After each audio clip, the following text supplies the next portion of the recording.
네, 안녕하세요. 솔티입니다. 오늘 광복절인데 여러분, 오늘도 제가 영상을 하나 좀 찍어보려고 해요. 이번 콘텐츠도 아파트로 단기 매도했던 제 수강생 사례를 한번 가져와 봤습니다. 저한테 1대1 트레이닝 받는 분인데요. 두 달 만에 지금 1200만 원 정도 수익을 낸 사례입니다. 6월 초에 매수해서 8월 중순, 아마 다음 주 월요일 날 잔금 치는 걸로 제가 알고 있어요. 그래서 이렇게 잔금을 치는 분인데, 이분 같은 경우에는 투자금이 한 3천에서 4천 정도, 요 정도 투자해서 진행을 했고, 지금, 이렇게 단기간에 수익을 낼 수 있었던 이유는 딱 하나예요. 처음부터 싸게 잘 샀어요. 제가 단기 매도를 위한 기준을 여러 가지를 말씀드리고 있어요. 뭐, 거래량도 좋아야 되고, 단지의 밀집도도 좋아야 되고, 또 그 매물의 상태, 뭐 이런 것들도 다 따져봐야 된다. 라고 말씀드리지만, 사실 제일 중요한 건요, 싸게 사는 거예요. 세대수가 막 많든 적든, 혹은 밀집도가 좋든 안 좋든, 연식이 좀 오래됐거나 안 좋더라도 싸게 사잖아요? 그러면 무조건 사는 사람이 있습니다. 물론 사전에 수요 조사를 하고 들어가시긴 해야 돼요. 그런데 웬만하면 아파트는 그거를 매수하려는 사람이 있어요. 여러분들 100%가 동의하지 않을 거라는 건 알지만 사람들은 기본적으로 내 집을 마련하고 싶어 하는 심리가 있습니다. 그렇기 때문에 좀 일반적으로 사람들이 좀 모여 사는 지역들 혹은 나홀로 아파트일지라도 거래가 조금이나마 있는 아파트라면은 이제 중요한 거는 싸게 사는 거예요. 싸게 사면 웬만한 기준들이 다 무의미할 정도로 단타가 됩니다. 그래서 여러분들이 단기 매도할 때 가장 중요한 게 싸게 사는 거예요. 이분 같은 경우에도 처음부터 시세보다 지금 한 1,500만 원 정도 싸게 샀어요. 그리고 인테리어 하나도 안 하고 그냥 이 싸게 산 만큼 차익을 보고 되파는, 어떻게 보면 그냥 스마트 스토어 같은 그런 유통업의 개념이죠. 이런 식으로 매매 사업자를 내서 진행을 했던 케이스예요. 그렇기 때문에 여러분들이 어떤 장기 보유를 하시거나 2년, 4년 투자하는 게 아니기 때문에 이런 식으로 단기 매도할 때는 싸게 사는 것만 핵심으로 진행을 하시면 됩니다. 그러면 아니 싸게 사야 좋은 건 아는데 도대체 어떻게 해야 싸게 살 수 있는지 궁금하시죠? 오늘 그 노하우를 영상 끝까지 보시면 제가 어떻게 저렴하게 이 매물을 매수할 수 있었는지, 제가 어떤 식으로 피드백을 드렸는지 이런 것들을 다 공개해 드릴게요. 구독과 좋아요 부탁드리고 끝까지 시청 부탁드리겠습니다. 자, 먼저 이분이 매수한 단지 한번 보여드릴게요. 여기 청주 상당구에 있는 여기 장자마을 3단지, 요 부영 아파트예요. 여기 보시면 지금 제가 띄워놨죠. 378세대. 세대수 많지 않습니다. 2003년식이죠. 그럼 연식도 20년이 넘었어요. 그럼 지금 세대수도 얼마 안 되고 연식도 꽤 오래된 구축인데 이게 단기 매도로서 과연 매력적일까요? 제가 말씀드리는 거래량을 한번 봐볼게요. 거래량이 7월달, 5월달 보시면 적진 않죠? 예. 거래량 측면에서 뭐 나쁘진 않네요. 그치만 6개월 정도의 흐름을 봤을 때 그렇게 좋다라고 또 보기도 약간 애매해요. 왜냐면 1월 달에는 한 건, 2월 달에는 3건, 3, 4월에는 거래가 아예 없었고 5월 달에 좀 많다가 6월 달에 2건, 요런 식으로 뜨문뜨문이 있는 단지예요. 그래서 거래량이 일정하게 매달 일정 수만큼 발생한다. 이렇게 우리가 안전하게 단기 매도의 기준에 맞는 단지는 사실 아니에요. 그렇지만 제가 처음에 말씀드렸듯이 이분이 싸게 샀죠. 그게 중요한 거예요. 그러면 어떻게 싸게 사는지 지금부터 말씀드려 볼게요. 한번 매물을 살펴보겠습니다. 매물을 낮은 가격 순으로 제가 쭉 나열을 했어요. 보시면 1층이 2억 1천만 원에 나와 있고요. 그 다음에 또 1층이 2억 1천만 원. 이건 수리까지 됐네요. 그리고 3층이 또 2억 1천만 원, 4층이 2억 1,500만 원. 자, 그러면 이분은 얼마에 매수했을까요? 일단 이분이 매수한 거는 9층 매물이었습니다. 9층 매물. 얼마에 매수했을까요? 바로 2억 원에 매수했습니다.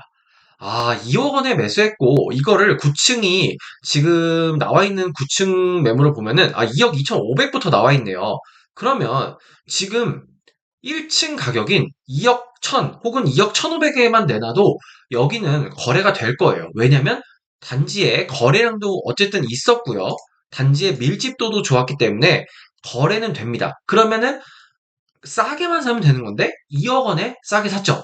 그러면은 2억 원에 어떻게 싸게 샀냐? 그거를 말씀드릴게요. 자, 먼저 여러분들께서 단기 매도를 보실 때 일단 이 단지를 이런 식으로 고르셨으면은 이제 하셔야 될 거는 이 매물의 급을 나누셔야 돼요. 매물의 급.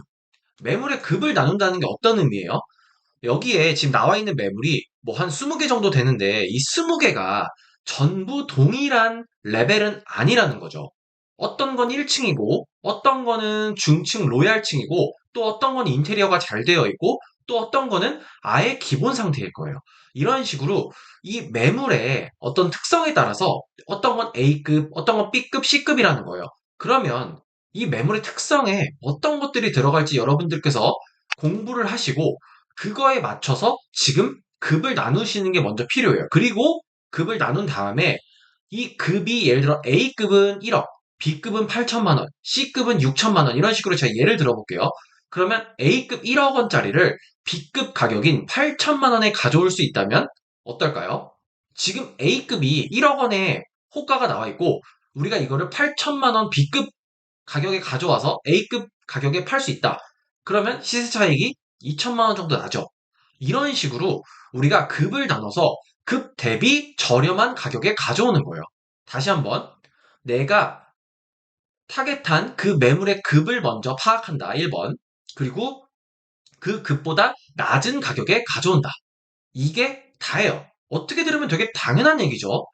그러면 이거를 어떻게 해야 되냐면 먼저 급을 나눠야 되는데 그 급을 나누는 기준을 말씀드릴게요.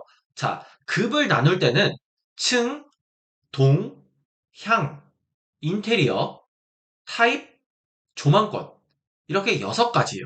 다시 한번 층, 동, 향, 인테리어, 타입, 조망권 이렇게 6가지가 아파트의 급을 결정하는 요소예요. 이거는 전국의 웬만한 아파트에서는 다 통용이 됩니다. 그러면 여러분들께서 이런 생각이 드실 거예요. 아니, 내가 살고 있는 아파트는 조망권이라는 게 없는데, 어느 매물을 보든 간에 조망권이라는 것 자체가 영향이 없어요. 라고 질문하시는 분들 계실 거예요. 맞아요. 제가 말씀드린 이 6가지 기준은요, 모든 단지가 이 6가지 기준이 작용한다. 모든 단지가 이 6가지 기준이 적용된다라는 의미가 아니고요. 6가지가 최대 적용이 되는 거고 어떤 단지는 층, 동, 향만 적용될 수도 있어요.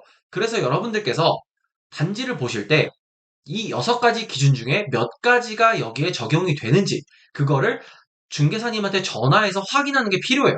그러면 여기 장자마을 3단지 부영 같은 경우에는 층, 동, 향, 인테리어 타입 조망권 중에 어떤 게 적용되고 적용되지 않았을까요?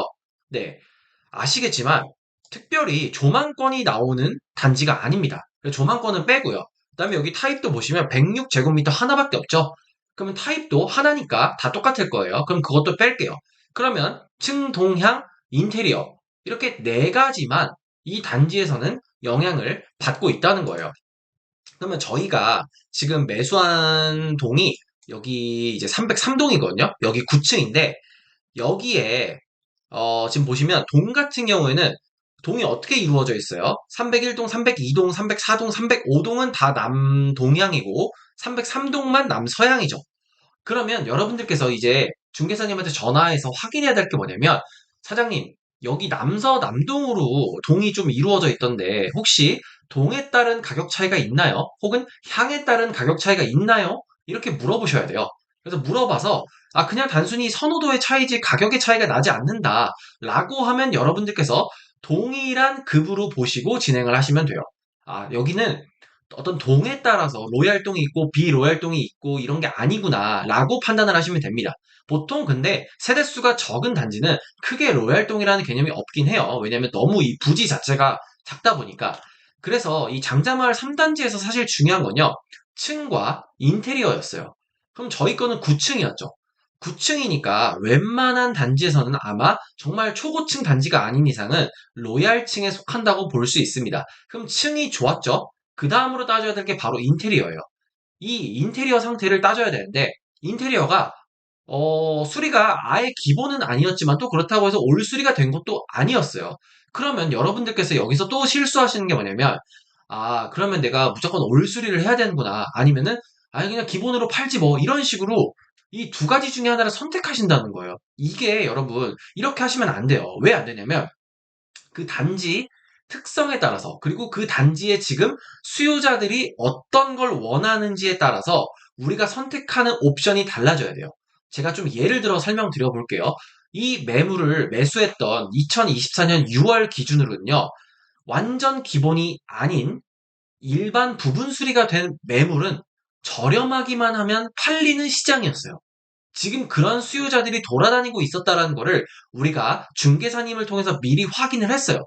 그렇다 보니까 이게 부분 수리지만 우리가 별도로 도배장판을 수리하지 않아도 되겠다.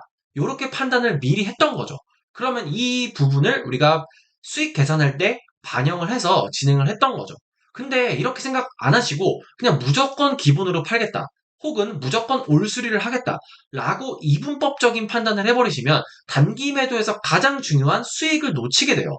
그래서 여러분들께서 그렇게 하시면 안 되고 제일 중요한 거는 제가 말씀드리는 단기 매도 매물 특성 6가지, 층, 동향, 인테리어 타입, 조망권이 각각 지금 시점에서 영향을 주는지 안 주는지를 중개사님한테 반드시 확인을 하시고 그거에 따른 우리가 매물을 정해야 된다. 이렇게 이해를 하시면 될 것 같아요. 그래서 다시 정리를 하면은 이 단지 같은 경우에는 층과 인테리어가 영향을 많이 주는 단지였고 저희가 타겟했던 303동 9층 매물 같은 경우에는 동에 따라서는 가격 차이가 크게 없었고 9층이라는 상태가 좋았기 때문에 이제 인테리어만 따지면 됐었습니다. 인테리어 상태는 부분 수리였고요. 지금 요 정도 부분 수리면은 매수하려는 실수요자들이 충분히 매수하는 분위기다라는 것까지 확인을 했습니다. 자, 여기까지 단기 매도를 이렇게 디테일하게 알려드리는 많은 사람들은 없을 거라고 생각을 해요. 그래서 이렇게까지 판단을 했어요. 그러면 우리는 비용을 정말 부대 비용만 제외하고 우리가 바로 단기 매도할 수 있겠다라는 결론을 내렸습니다. 그래서 이 매물을 지금 우리가 2억에 매수해서 2억 1,500만 원 정도에 내놓으면은 새해 전후로 1,500에서 진짜 못해도 1,000, 요 정도까지는 충분히 단기 매도로 가능하겠다라는 판단 하에 진행을 했던 겁니다. 자, 그러면은 그 당시 이 매물이 얼마에 나와 있었을까요?